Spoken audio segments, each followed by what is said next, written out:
Since January this year, we've experienced unprecedented disruption across the Asia-Pacific region and around the world.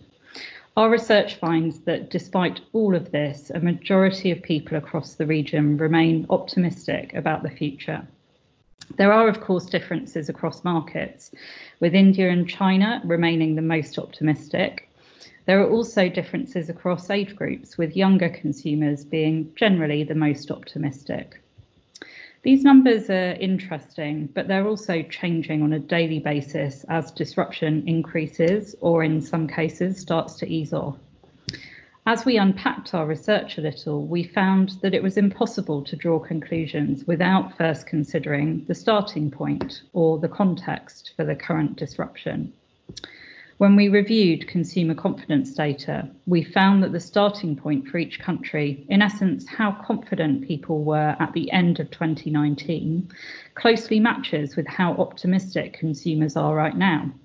So all countries which were on average more optimistic were also those with consumer confidence above the global average going into January.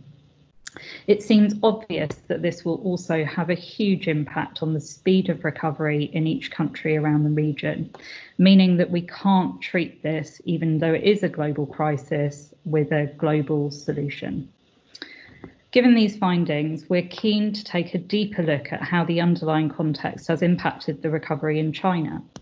Linna Zhao, our brilliant Head of Insight in China, is here with us to tell us a little bit more. Linna, first question for you. How are you seeing category and media trends accelerating through the outbreak and recovery phases in China? Okay, I really like a title in the report. The new normal is trend acceleration. It's really true. What are foreseen as new normal here in China are all big trends that were already happening. For example, the increasing sense of health and wellness, work-life integration, expanding e-commerce territories, etc. And besides, what are already big part of people's life will bounce back quicker. For example, travel is coming back, although the safety concern is still in the air. There is a photo in the report shot on April 4th, when recovery hasn't even happened yet. The Yellow Mountain is packed of travelers already. So it's the same for media trends. Like digital transformation is business and marketing models has already happened. And out of home as an important part of people's life will bounce back with no doubt. Thanks, Linna. So one more really important question for you. What lessons can brands learn from the way that the recovery is developing in China? And really, what should they be doing? There are three important highlights we learned in China, which also shared in the report. So firstly, after so many brands tried to efficiently respond and follow whatever others are doing, the ROI turned out to be not as good as expected. So more and more brands are turning their angles to pursue more effectiveness with thinking more about the meaningful outcomes instead of just follow blindly. And secondly, brands are taking like bolder move to try new things. With innovation, like even innovation needs to be more and more meaningful too. So for example, we have seen two luxury brands in China not just innovatively launched their new WeChat mini program retail model, but also integrated their offline retail team to provide one-on-one retail service online. So this is to establish more meaningful journey for consumers online. And we have seen proven success in sales already. And lastly, finally, we are very, very happy to see more brands are finally realizing what drives ultimate sales power is brand power. This is a good news in the trend of performance marketing.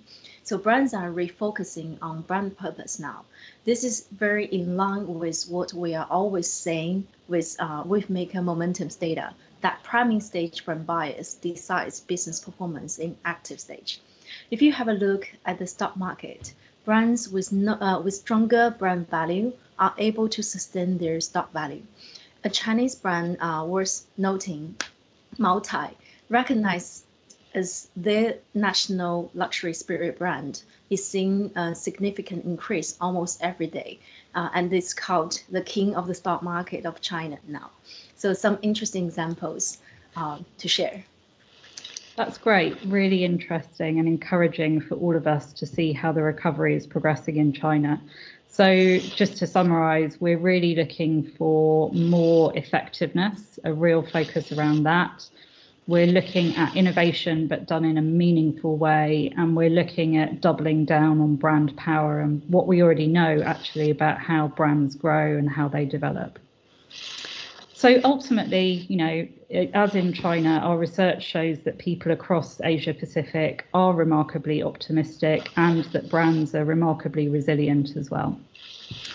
People are looking forward to the chance to create human connections and experiences as countries begin to recover. Inspired by all of these lessons, as Linna referenced, our team across the region has worked together to set out a roadmap for brands called Braving the New Normal. We believe that brands who recognise the importance of local context, who understand that the laws of growth still apply, that can be agile and that can meaningfully innovate will emerge the strongest. Thank you. Thank you.